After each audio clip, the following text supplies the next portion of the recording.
কুড়িয়ে পাওয়া সিডিক acid clay দিয়ে চলো তোমাদের আজকে জাপানের বিখ্যাত একটা কই ফিশ ক্লিপ অন করে দেখাই। আমি এখানে ইউজ করেছি অ্যাক্রামিন রং, তোমরা চাইলে অন্য কোনো রঙও ইউজ করতে পারো। চলো তোমাদের আজকে একটা কই ফিশের গল্প শোনাই। জাপানের একটা ছোট্ট পুকুরে একটা ছোট্ট কই ফিশ ছিল যার নাম ছিল গোলু। গোলুর সবচেয়ে বড় সমস্যা ছিল সে অন্য মাছেদের মতন চুপচাপ থাকতেই পারতো না, সে সবসময় আনন্দ করতে পছন্দ করতো। গোলু তার লেজ নাচিয়ে এমন সব অঙ্গভঙ্গি করতো দেখলে মনে হতো সে যেন কোনো সিনেমার নায়ক। একদিন এক পর্যটক দল পুকুর দেখতে এলো। সবাই যখন শান্তশিষ্ট কই মাছেদের দেখছে তখন হঠাৎ করে গোলু লাফ দিয়ে ক্যামেরার সামনে এসে এমন একটা ভাব করলো যেন সে ফটোশুট করছে। এসব দেখে তো পর্যটকরা হাসতে হাসতেই শেষ। সেই থেকে গোলুর নাম হয়ে গেল কমেডি কিং। গোলুর গল্প বলতে বলতে আমার কাজও শেষ হয়ে গেল। পদ্মপুকুরে ছোট্ট দুটি কই মাছকে দেখতে কেমন লাগছে আমাকে জানিও কিন্তু। Hit the bell icon and subscribe my channel. Thank you.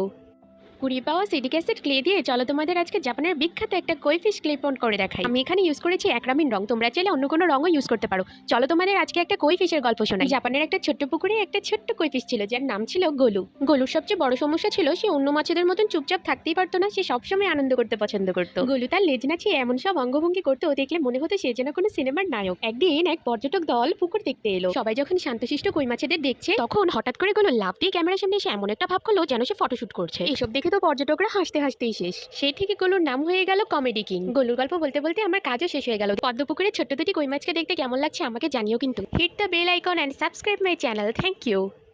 কুড়িয়ে পাওয়া সিডিক অ্যাসিড ক্লে দিয়ে চলো তোমাদের আজকে জাপানের বিখ্যাত একটা কই ফিশ ক্লিপ অন করে দেখাই। আমি এখানে ইউজ করেছি অ্যাক্রামিন রং, তোমরা চাইলে অন্য কোনো রঙও ইউজ করতে পারো। চলো তোমাদের আজকে একটা কই ফিশের গল্প শোনাই। জাপানের একটা ছোট্ট পুকুরে একটা ছোট্ট কই ফিশ ছিল যার নাম ছিল গোলু। গোলুর সবচেয়ে বড় সমস্যা ছিল সে অন্য মাছেদের মতন চুপচাপ থাকতেই পারতো না, সে সবসময় আনন্দ করতে পছন্দ করতো। গোলু তার লেজ নাচিয়ে এমন সব অঙ্গভঙ্গি করতো দেখলে মনে হতো সে যেন কোনো সিনেমার নায়ক। একদিন এক পর্যটক দল পুকুর দেখতে এলো। সবাই যখন শান্তশিষ্ট কই মাছেদের দেখছে তখন হঠাৎ করে গোলু লাফ দিয়ে ক্যামেরার সামনে এসে এমন একটা ভাব করলো যেন সে ফটোশুট করছে। এসব দেখে তো পর্যটকরা হাসতে হাসতেই শেষ। সেই থেকে গোলুর নাম হয়ে গেল কমেডি কিং। গোলুর গল্প বলতে বলতে আমার কাজও শেষ হয়ে গেল। পদ্মপুকুরে ছোট্ট দুটি কই মাছকে দেখতে কেমন লাগছে আমাকে জানিও কিন্তু। Hit the bell icon and subscribe my channel. Thank you.